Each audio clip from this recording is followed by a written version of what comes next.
Have you ever wondered, why am I here? What am I supposed to do with my life? And how can I actually do it? Then we've got great news. A simple, powerful secret that will revolutionize your life. Few discover it, yet it is within reach of all of us. Few perform at their maximum potential, but you can join those who do. Now, to help you discover the missing link to your success, Dr. Robb Thompson, one of America's leading relational strategists, has prepared a treasure chest of highly useful, practical tools that will help you know who you are and how to fulfill your unique calling in life. The door to your destiny is waiting to be thrust open, and through this fundamental, indispensable teaching, you'll discover the amazing yet little-known keys that you must have to unlock the gateway to the future you've always desired. Join Dr. Robb Thompson as he brings you the 10 critical laws of relationship. I'm really excited to talk to you today because I'm going to talk to you about something that has really helped me in my life, and I believe that it will help you in yours. And that's the law of access. Now, I'm going to share with you some insights that are truly going to change and transform your life as I believe that it has mine. Now, if it were not for this law, I would not be where I am today. If I didn't understand how to access those who have gone before me, I wouldn't have achieved much success in my life at all. And the contrary is also true. Because for many years, I didn't understand this principle, and therefore, I'm not as far as I could have been. All of us, as you know, could be further along than we are today. Even me. I wish that I was much further along than I am, but I have discovered a few things that are helpful to me, and I believe they'll be helpful to you.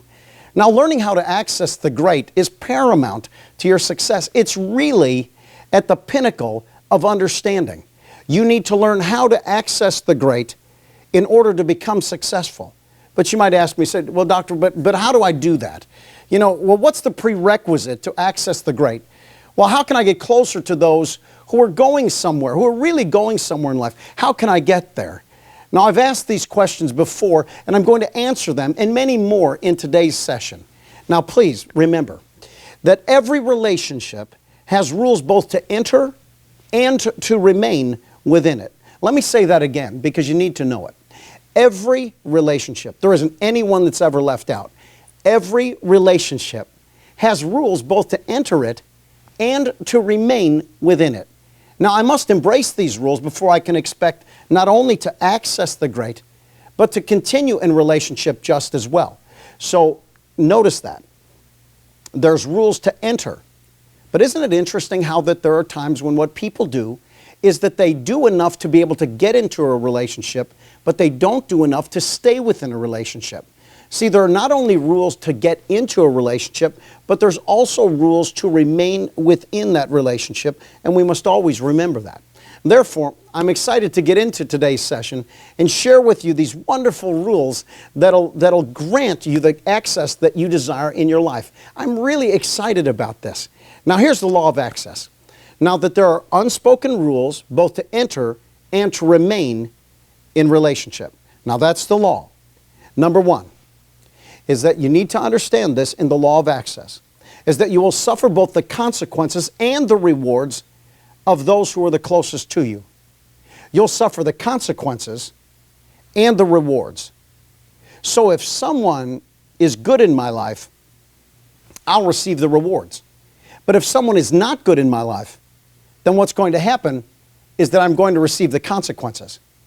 Now in Proverbs chapter 13, verse number 20, the Bible tells us this: he who walks with wise men, he'll be wise, but the companion of fools will be destroyed. So if I walk with wise people, if I choose to walk with wise people, then I'll be wise. But if I choose to walk with fools, what will happen is that I myself will be destroyed. It didn't say that I was a fool. It just said that I was going to get what the fool got. It didn't say I was wise. It just said that even on my journey toward wisdom, I can still get the rewards that the people who are wise are getting. Now remember, if any relationship does not give birth to change, then any future association is unnecessary. Let me say that again. Remember, and you'll think of this, it'll begin to click in your mind now, that if any relationship does not give birth, if it does not bring forth change in my life, then any future association is really unfruitful. Not only is it unnecessary, but it's also unfruitful. Now, please understand this. At any given moment, there are three types of people in our lives. The first type that I want to talk to you about are the yesterday people, the people of yesterday. Now, what about the people of yesterday? The people of yesterday are the people that are constantly trying to remind you of the way that things used to be. Oh, remember when we did that? Oh, wasn't that so much fun? Remember how it was when we used to be in school? Oh man, you were really the the stupid kid in class. But you know something, I'll tell you, it looks like God's really beginning to do something with you now. But you were really the dummy. Remember how you used to be the bully. Remember how we used to go out and we used to do we used to like to drink, we used to do drugs. Remember how we used to kind of go to parties? Oh, remember how that we never let our parents know all the kind of things that we used to do? Boy, I wish we could do some of those kind of things again. And they're always wanting to remind you of the things that you want to forget. That's a person of yesterday. They're constantly putting you in the arena, in the environment, in the atmosphere that will really draw you to failure. People of yesterday are always wanting to do that. Remember this. There is no future in your past. There's nothing there that you really need to go back to. Your life is ahead of you. It's not behind you. So the people of yesterday are people that we really want to stay away from. They're not people that we want to embrace. And then the second individual that's in your life are the today people. These are people that you're not necessarily certain about, but these people of today are people that are always willing to accept you the way that they meet you, but are very unwilling for God to promote you in their present. You see, they're very willing to accept you the way that they meet you, but they're very unwilling to allow God to promote you when they're standing there. Because if anyone's going to get a promotion, it's supposed to be them. It's not supposed to be you. Now, the reason why that I call these today people is because they're scaffolding in our lives. Remember, there's building blocks to everything that we do. And yesterday people, they built our past. They're part of our foundation.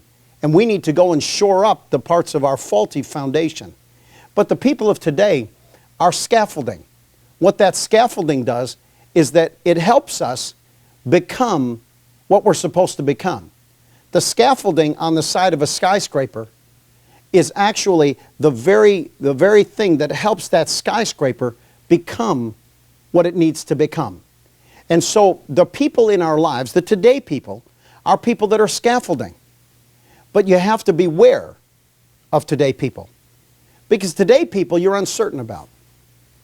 You're uncertain about the fact that those today people, when it becomes tomorrow, today will be yesterday, of course. So you have to remember that these today people actually, in time, might become a yesterday person. But prayerfully, hopefully, and in what I believe, is the third person is what they're going to become. And the third person is a tomorrow person. Now, the tomorrow person is really what the law of access is all about. It's really not too much to do with the things of yesterday. It doesn't have a lot to do with the things about today. It's really being able to access the people of tomorrow. Who are going to be in our future? A person of tomorrow is someone who actually is willing to put their hand out to you when you're in the middle of your growing process and to discover something inside you that you can't see inside yourself. That they're willing to give you the opportunity, to give you the chance, to give you the open door to be able to enter a future that you would have otherwise not have ever been able to achieve. And so these tomorrow people, they're out there, but they're only granted to those who are on a journey. They're only granted to those who are going somewhere. And so remember, yesterday people drag you backwards. Today people accept you the way that you are, but are very unwilling for God to promote you while they're standing there. But the people we're after are tomorrow people. Those tomorrow people are the individuals that are drawing us forward. They're pulling us into the future. They're causing us to have greatness come out of us. They're the ones that constantly stir up the fallowed ground. They actually plow inside of us to discover where the diamonds inside of us are. And a tomorrow person is a person that really is interested in our futures. Who are those people in your life that are interested in your future? They're interested in what happens to you. These divine links that have been granted to us have certain attributes. These attributes will all build for you to become like them. Then our second principle is this, is that never allow, as you're on this journey of access, you must never allow the invitation to intimacy to ever be destroyed by the contempt of familiarity. Let me say that again. You must never allow the invitation to intimacy to ever be destroyed by the contempt of familiarity. What does that mean? Is that someone invites you to be friendly. They invite you there because you were respectful, you were caring, you were nurturing, you were loving, and they wanted you to come a little bit closer so that they could examine you in a more critical way. So they had this invitation toward you to come closer. But we must never allow that invitation to intimacy to be destroyed by the contempt of familiarity. How can we ever destroy this intimacy? By becoming familiar. What does it mean to become familiar?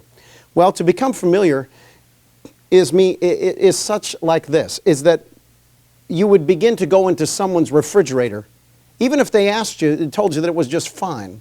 You'd begin to go in there without talking to them about it. You'd go up to someone's bedroom door and you'd just walk in without knocking on it. You'd go into someone's car and never discuss it with them.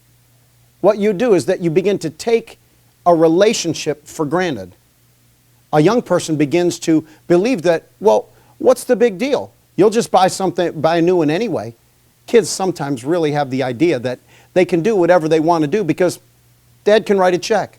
I remember the time when my son, we were over at a particular store and there was something that was a number of thousands of dollars. And he said to me, he goes, you know, Dad, we need to get one of these. And I said, oh, really? I said, how are we going to get it? He said, well, what you need to do is just write a check.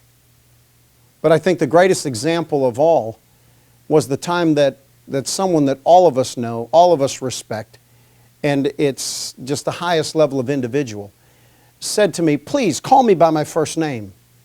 And I said to them, I said, sir, I said, I will never call you by your first name. Oh, no, I want you to. Please, please, please. No, sir, respectfully. The moment that I call you by your first name is the moment that I place myself on your level, and I'm not there. I must keep those lines of intimacy and those lines of familiarity. I will never become familiar with someone who speaks into my life. I will never allow myself to become a familiar individual with the people that I respect. I will never cross over the line. I will not become familiar with my wife. Even though I am intimate with my wife, I will never step over the boundaries of respect. I must continually give her her space so that she can make determinations in that space, that I do not go in there and take something from her, but she, of her own volition, takes from what she has and gives to me.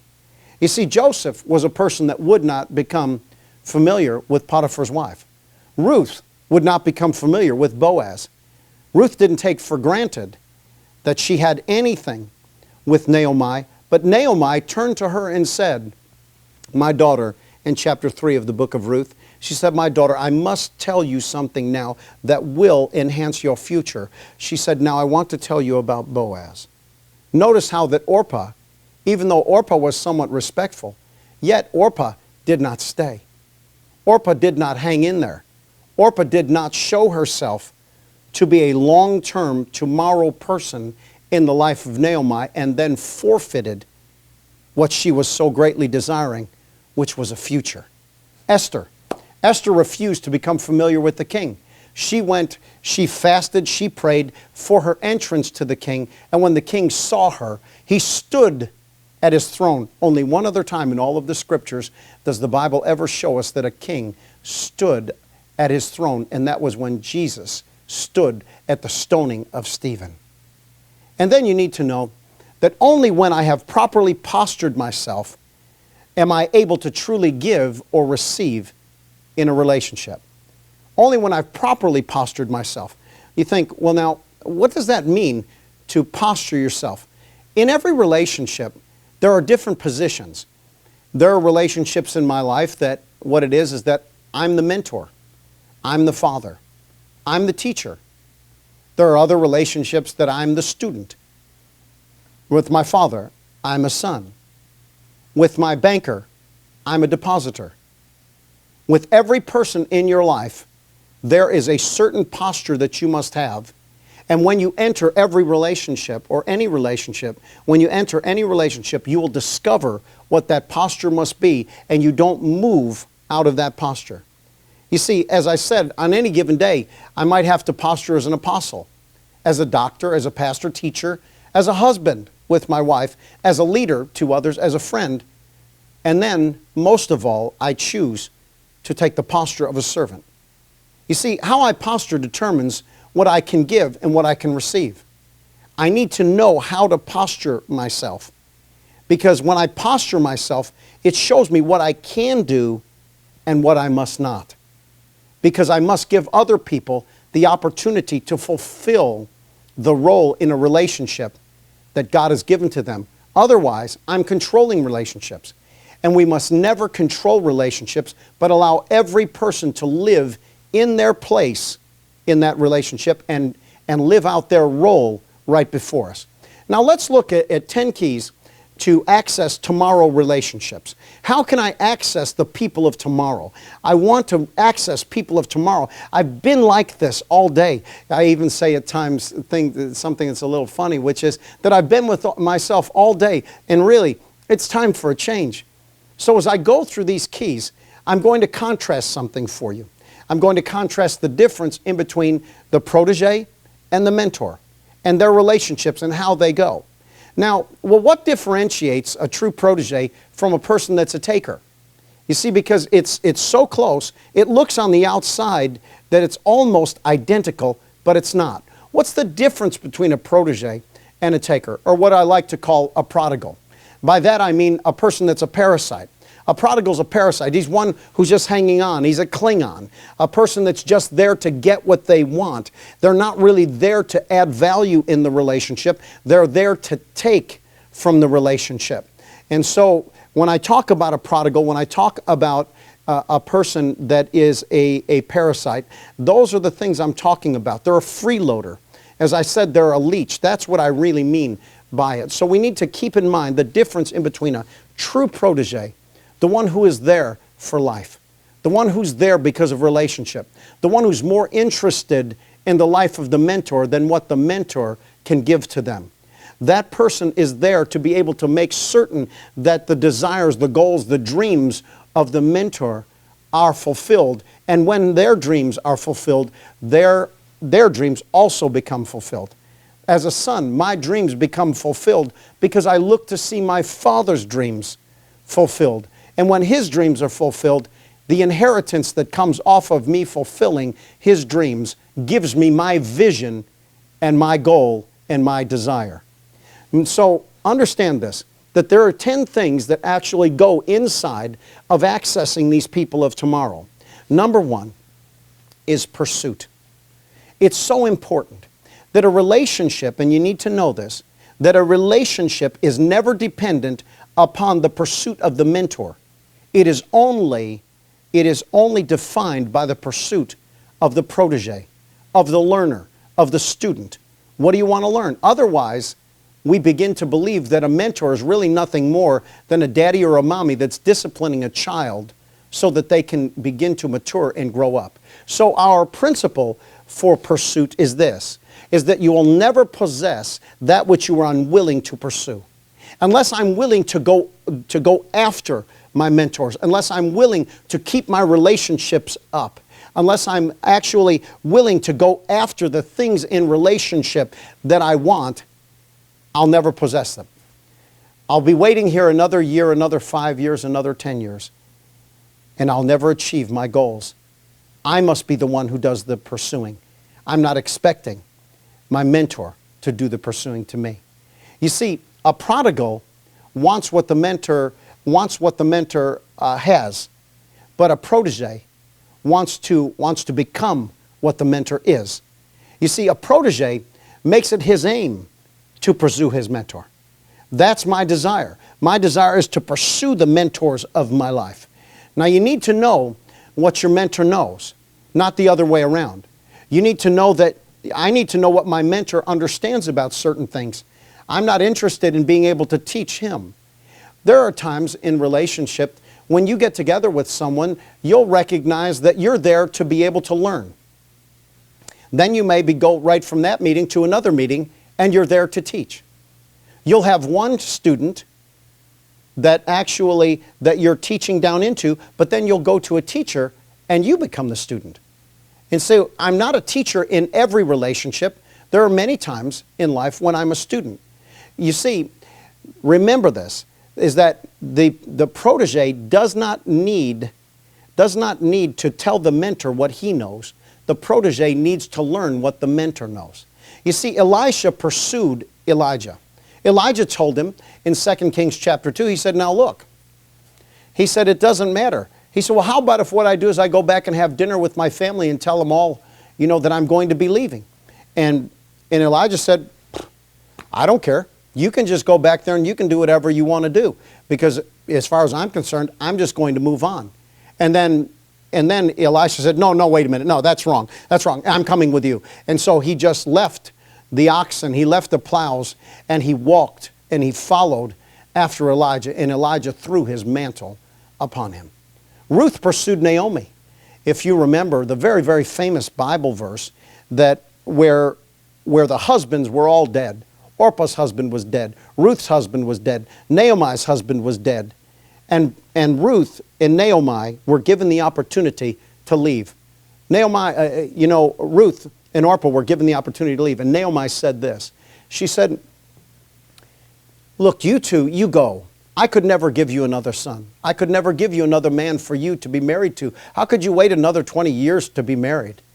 And so Ruth turns and says this. After Orpah kisses Naomi, Ruth then turns to Naomi and says this. Wherever you go, I will go. And wherever you lodge, I will lodge. Your people shall be my people, and your God shall be my God. You see, that was Ruth pursuing Naomi. She continued in it to the point to where Naomi turns to her and says, now do exactly as I'm telling you to do, and all will be well. And Ruth listened. And when she listened to her mentor, things worked out. Number 2 is respect. Respect is magnetic. It will attract people, while disrespect will repel them. Respect is magnetic. Whatever you respect comes to you. A little child, a dog, a horse.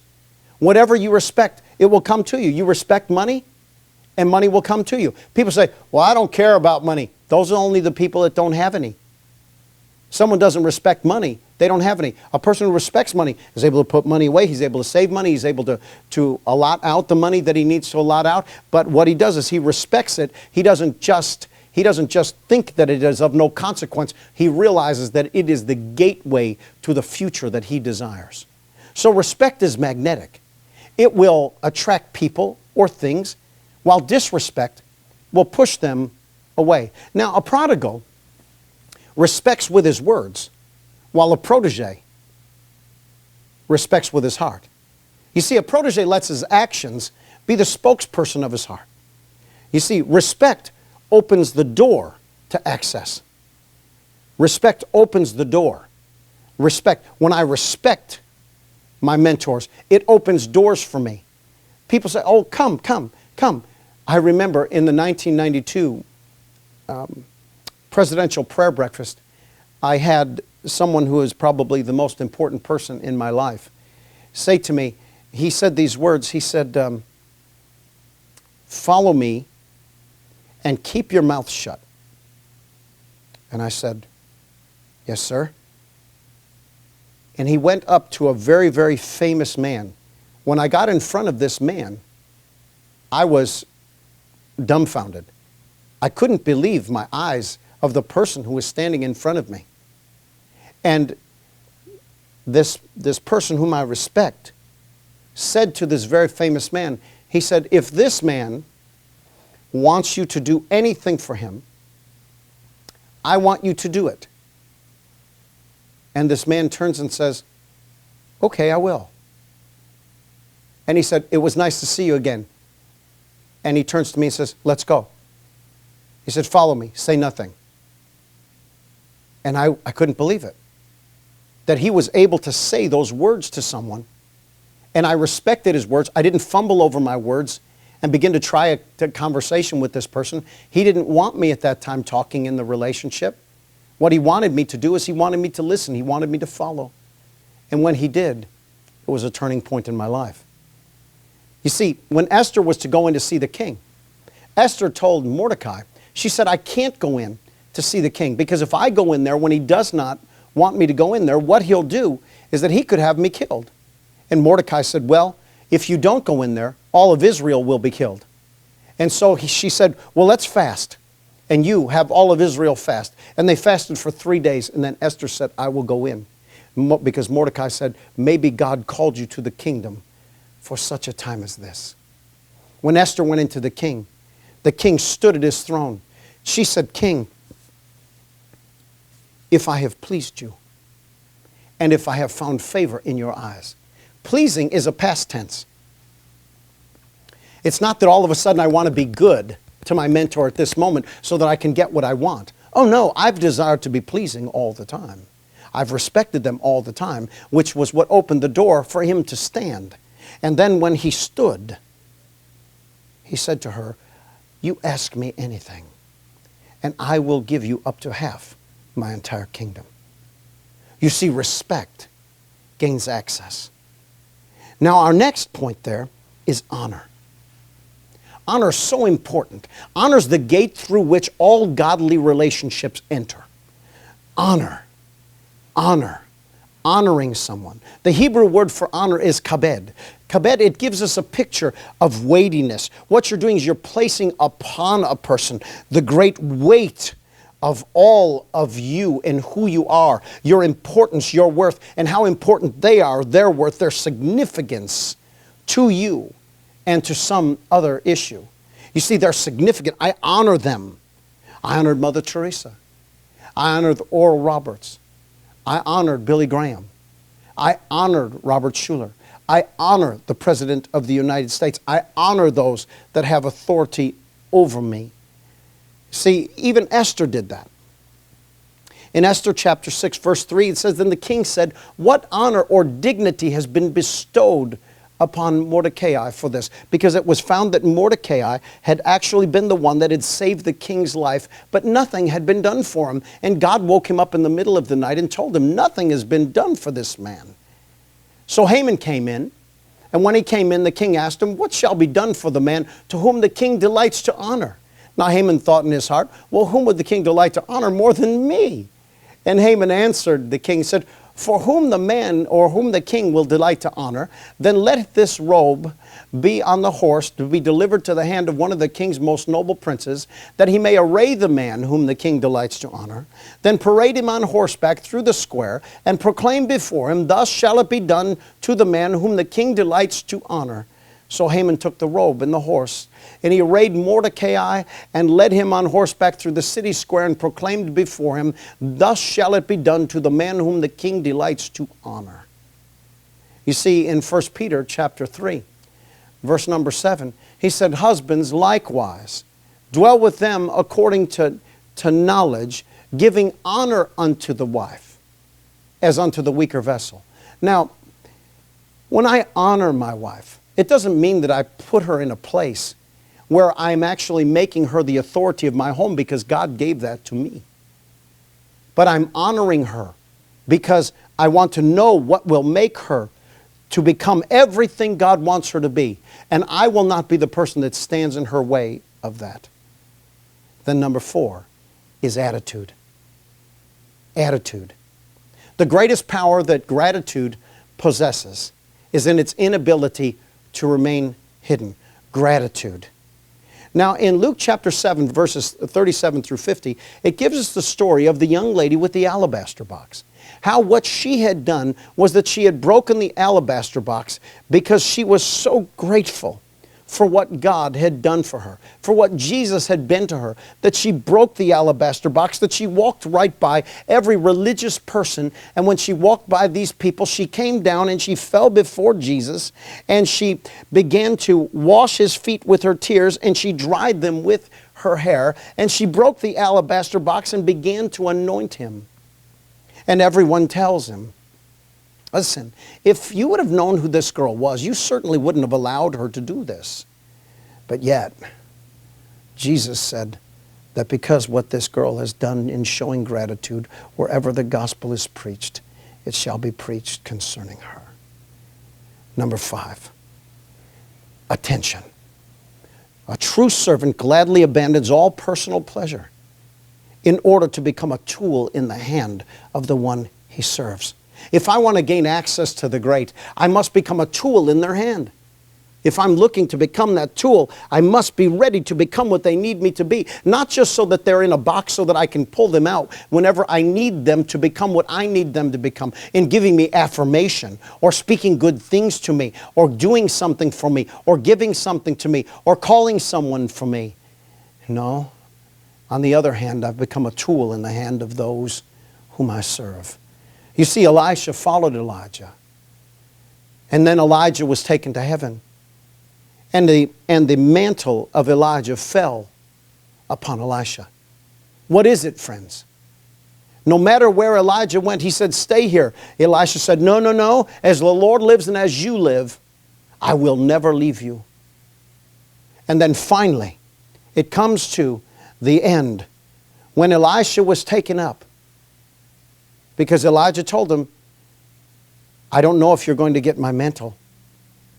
It's only for the one that God has it for.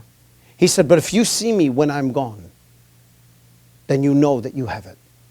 And the chariots of God came, and the fire of God separated Elijah and Elisha, and the whirlwind, the chariots had taken him up. And when he had taken him up, when the angels had taken Elijah up, Elisha looked and he saw, and he said, my father, my father. He said, the angels of God, the chariots of heaven. And the mantle fell. And then the Bible says that Elisha took his clothes and he tore them in 2 pieces.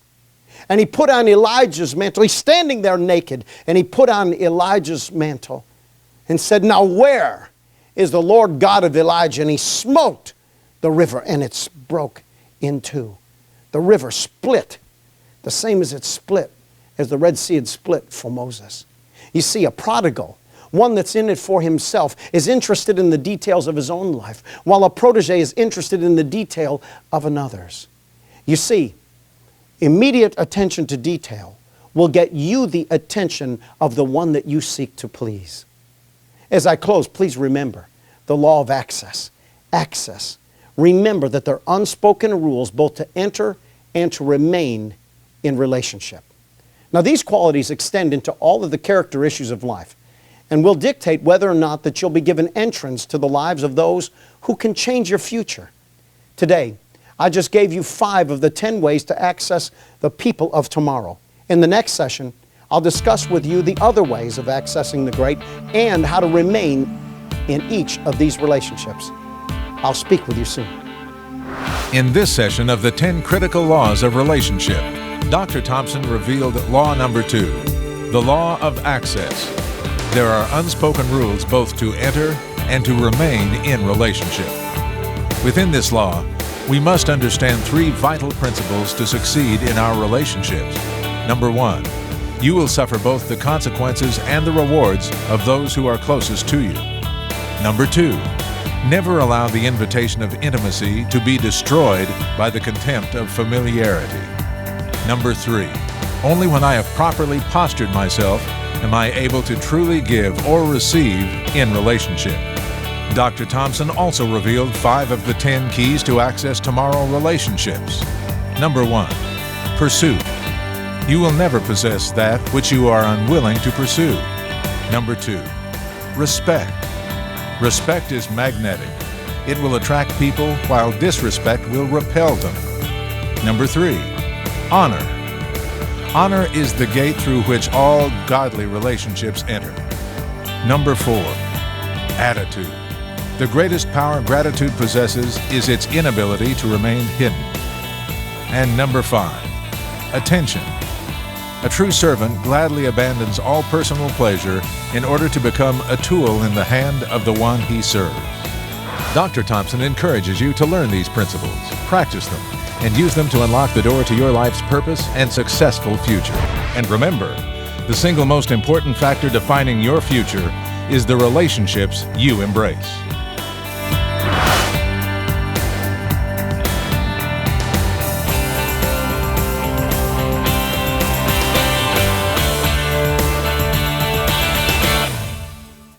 Everything is a relationship. No matter what, no matter where you are, no matter who you are, you have relationships with everything in life. You even have a relationship when it comes to money. You have a relationship with it. It's being able to invest it, being able to hoard it, being able to be stingy, or to be able to be generous in nature. You have to choose which one are you. The Apostle Paul told us, he said, "This I say then." He's giving us the truth and the understanding of it all. And he says, "Now this I say then, he that sows sparingly will also reap sparingly. But he that sows bountifully shall also reap bountifully. Every man, according as he purposes in his heart, so let him give, not grudgingly, nor of necessity." He said, because God loves a cheerful giver. You see, God loves everybody, I thought. Yes, but he has a special place in his heart for people that are cheerful about their giving. You see, we have a relationship with God in the arena of finances. You give and it'll be given unto you. Here at FHC, we have 4 different ways that you can give. You'll see coming across the bottom of your screen right now what those are. And if you're watching by social media today, then please just go over to the right into the chat section there, and you'll see that link that's been placed there. Just click on that link and give your gift to God today.